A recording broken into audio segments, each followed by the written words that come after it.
नमस्कार, मैं Shalvi speed news से शुक्रवार की ताजा खबरों में आपका स्वागत है।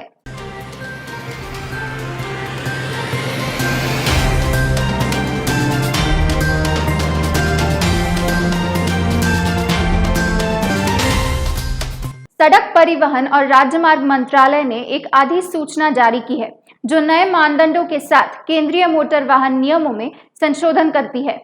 इन नए मानदंडों में कुछ श्रेणियों में अतिरिक्त पहियों के साथ साथ दो पहिया वाहनों के लिए कुछ अनिवार्य सुरक्षा आवश्यकताओं से संबंधित नियम शामिल है और नवीनतम अधिसूचना के अनुसार उपरोक्त मानदंड 1 अक्टूबर 2020 से लागू होंगे।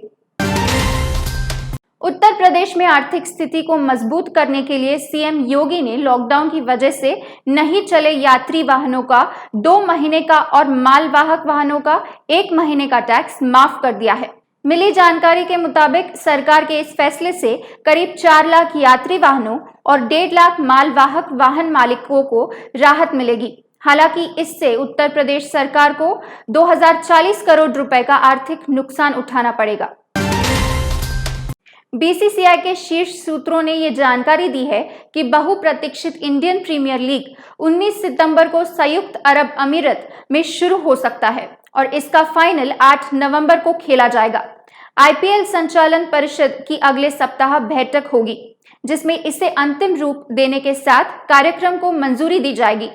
बीसीसीआई के एक वरिष्ठ अधिकारी ने कहा है कि पूरी संभावना है कि आईपीएल 19 सितंबर को शुरू होगा और फाइनल 8 नवंबर को खेला जाएगा।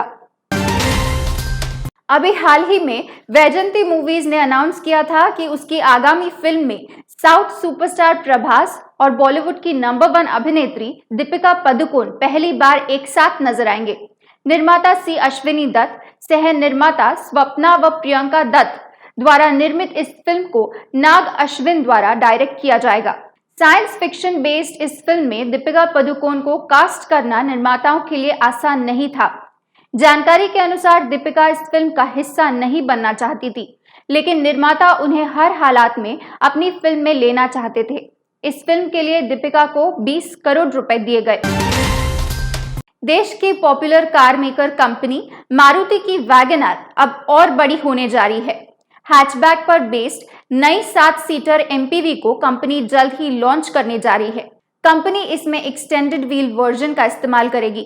इस वैगनआर की लंबाई स्टैंडर्ड मॉडल से कुछ 100 मिलीमीटर ज्यादा होगी। ये पेट्रोल और डीजल दोनों वर्जन में लॉन्च होगी। देश में चीनी उत्पादों को नजरअंदाज किए जाने का लाभ दक्षिण कोरियाई कंपनी सैमसंग को मिला है और ऐसा कहने की वजह यह है कि साल की दूसरी तिमाही में यह भारत में 26% मार्केट शेयर के साथ दूसरा सबसे बड़ा ब्रांड बन गया है। दरअसल लॉकडाउन के बाद इस अवधि के दौरान बाजार में स्मार्टफोन की मांग बढ़ी और कंपनी ग्राहकों की इस मांग को पूरा करने के लिए अपने कई सारे मॉडल के साथ पहले से ही तैयार थी। सैमसंग इस मामले में शाओमी के बिल्कुल पीछे है जो 29% मार्केट शेयर के साथ दूसरी तिमाही में पहले स्थान पर बना हुआ है। महाराष्ट्र सरकार ने तीसरी कक्षा से लेकर 12वीं कक्षा तक के छात्रों के लिए 12 शैक्षणिक चैनल लॉन्च किए हैं। ये सभी एजुकेशन चैनल जियो टीवी के प्लेटफॉर्म पर लॉन्च किए गए हैं जो कि सूबे में 4 माध्यमों के जरिए उपलब्ध होंगे। इससे पहले 10वीं और 12वीं कक्षा के विद्यार्थियों के 3 अन्य चैनल लॉन्च किए गए थे। सूबे की शिक्षा मंत्री वर्षा गायकवाड़ ने अपने ट्वीट के जरिए इन चैनलों को लॉन्च की खबर साझा की है। बिहार में बाढ़ की भयावह स्थिति लगातार बढ़ती जा रही है। बाढ़ ने अब बिहार जाने वाली ट्रेनों के रास्ते भी रोकने शुरू कर दिए हैं। कई स्थानों पर रेलवे ट्रैक के पानी में डूब जाने के कारण ट्रेनों का संचालन बाधित होने लगा है। जानकारी के मुताबिक कई स्थानों पर रेलवे ट्रैक के बाढ़ में डूबने के कारण दिल्ली से बिहार जाने वाली कई ट्रेनों के रूट में बदलाव किए गए हैं, जबकि कुछ रूटों पर ट्रेनों की आवाजाही अस्थायी रूप से बंद कर दी गई है। केंद्रीय स्वास्थ्य मंत्री डॉक्टर हर्षवर्धन ने मीडिया प्रेस कॉन्फ्रेंस के दौरान कहा, भारत में कोरोना के अब तक 1.25 मिलियन मामले सामने आए हैं। 30,000 से ज्यादा मौतें हुई है। खबर के अनुसार भारत में प्रति मिलियन जनसंख्या के हिसाब से कोरोना के सबसे कम मामले और मौतें हैं। हमारा रिकवरी रेट 63.45 है, जबकि मृत्यु दर 2.3% है। हालांकि भारत में कोरोना का कहर कम होने का नाम नहीं ले रहा। आज कोरोना से पीड़ित नए मामलों की संख्या 49,000 को पार कर गई है। ये एक दिन में भारत में पीड़ित लोगों की अब तक की सबसे बड़ी संख्या है। सुशांत सिंह की एक और फैन के आत्महत्या की खबर सामने आई है। आत्महत्या के बाद छात्रा की सुसाइड नोट बरामद होने के बाद ये वजह सामने आई। वहीं इस आत्महत्या के बाद भिलाई नगर पुलिस इस मामले की जांच में जुट गई है।